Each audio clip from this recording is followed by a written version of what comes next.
DJ मोटू बाबू मचतौली बड़ा टोला।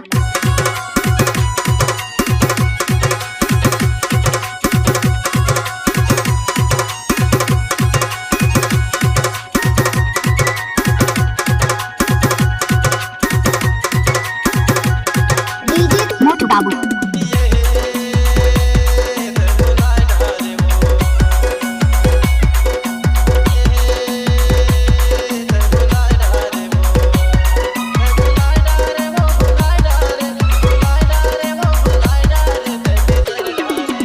कैसे लागे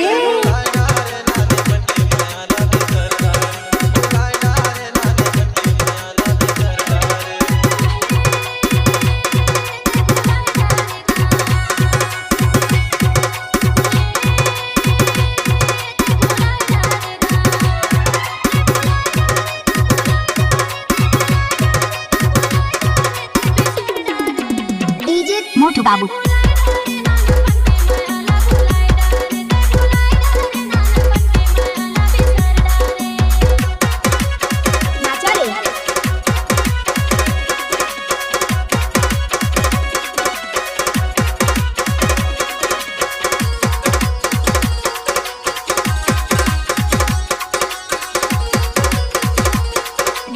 मोटू बाबू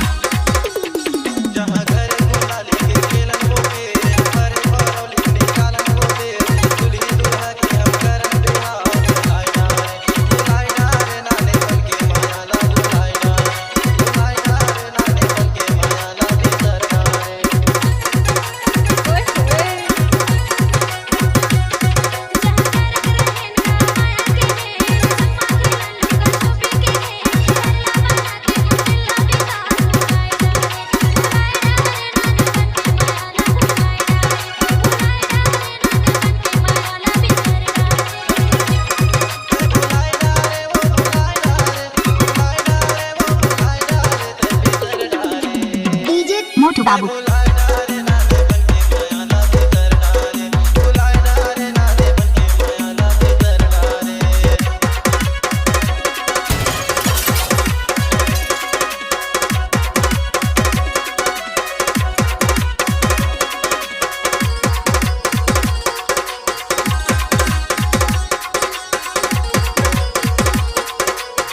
डीजे मोटू बाबू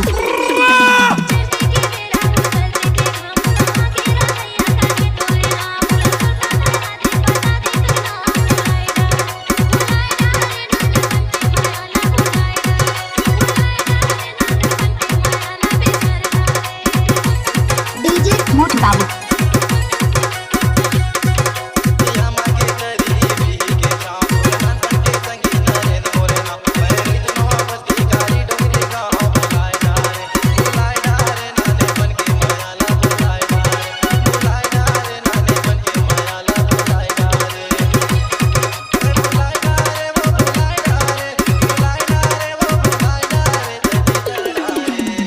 डीजे मोटू बाबू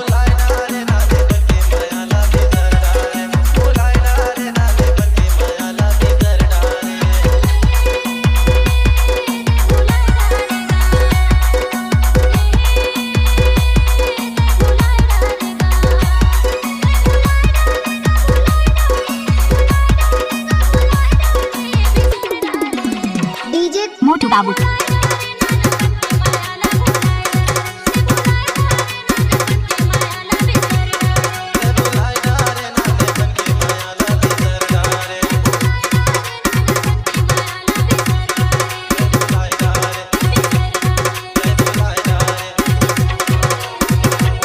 डीजे मोटू बाबू मचतौली बड़ा टोला। नवा नवा गाना सुनी बर हमार यूट्यूब चैनल ला सब्सक्राइब करा। धन्यवाद।